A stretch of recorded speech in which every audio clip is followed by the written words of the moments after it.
Olá pessoal, de volta com mais um vídeo da série Neuroaprendizagem e hoje eu, professor Wilson Cândido, venho conversar com vocês sobre autismo e suas principais comorbidades. O autismo, um transtorno do neurodesenvolvimento, caracterizado por prejuízo de comunicação social e presença de comportamentos, de atividades ou de interesses restritos, repetitivos e estereotipados. É uma condição genética, por herança, ou genética, por interferência de fatores ambientais, associada a diversas situações nesse contexto ambiental. Dissemos que o autismo é uma condição permanente, não pode ser considerado doença, portanto, ainda não se fala de cura. Já falamos em relação à medicação e a importância para alguns casos. E nesse contexto medicamentoso, entra aí o que a gente chama de comorbidades, outros quadros diagnósticos associados ao autismo. E vamos começar falando nesse contexto que quando se tem comorbidades significativas, especialmente aquelas que prejudicam o comportamento, a capacidade de atenção e concentração, o nível de atividade psicomotora, o sono, quadros hostis de agressividade ou de autoagressividade.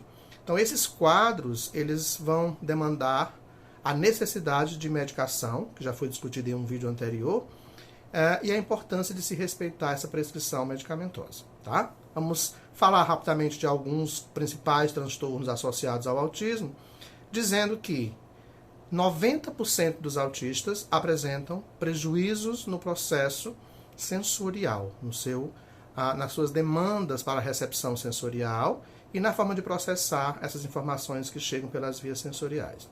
Pode ser chamado aí de distúrbio do processamento sensorial, ou transtorno do processamento sensorial, ou simplesmente desmodulação sensorial, hiper ou hipossensibilidade aos estímulos.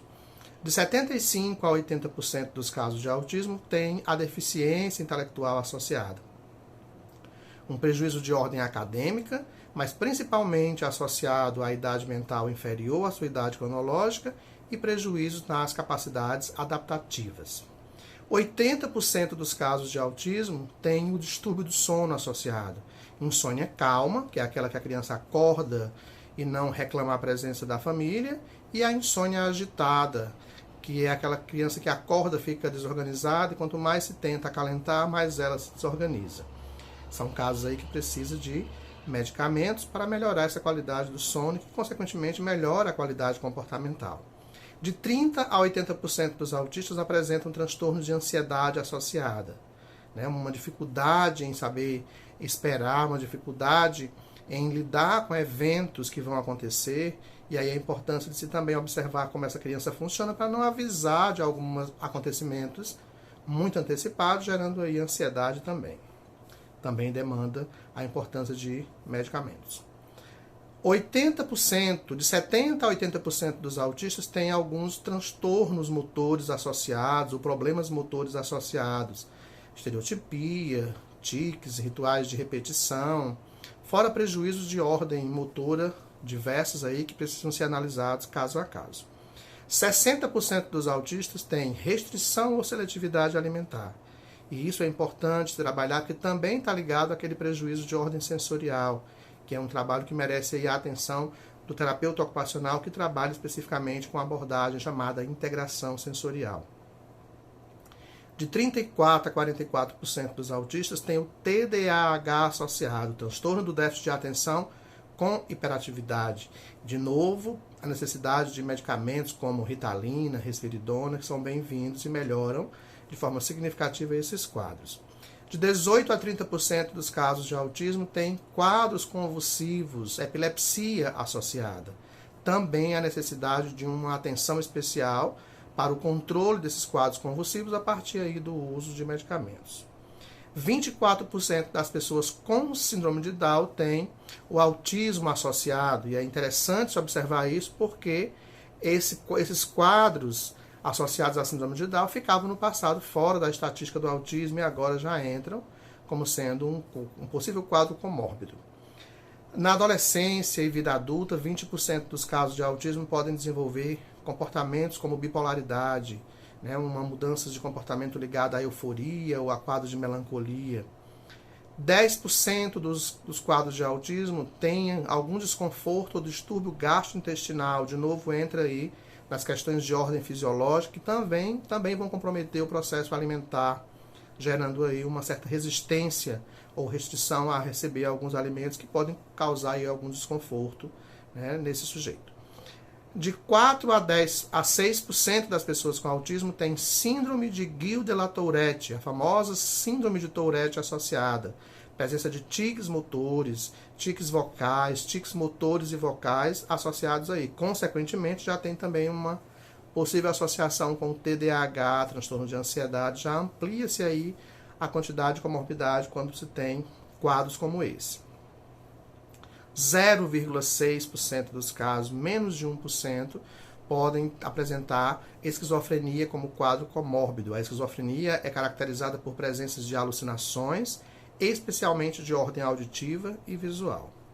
70% dos casos, em geral, de autismo podem ter algum transtorno mental associado. É importante investigar, dentre tantas situações, se existe aí a presença desse quadro junto do autismo.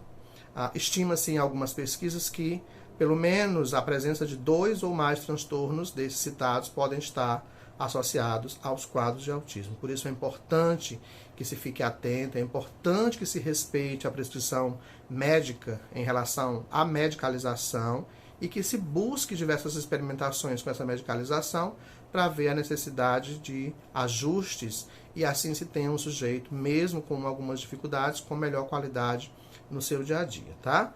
Outros quadros podem estar associados ao autismo, como esclerose tuberosa, síndrome de Moebius, né? Síndrome de Dandy-Walker.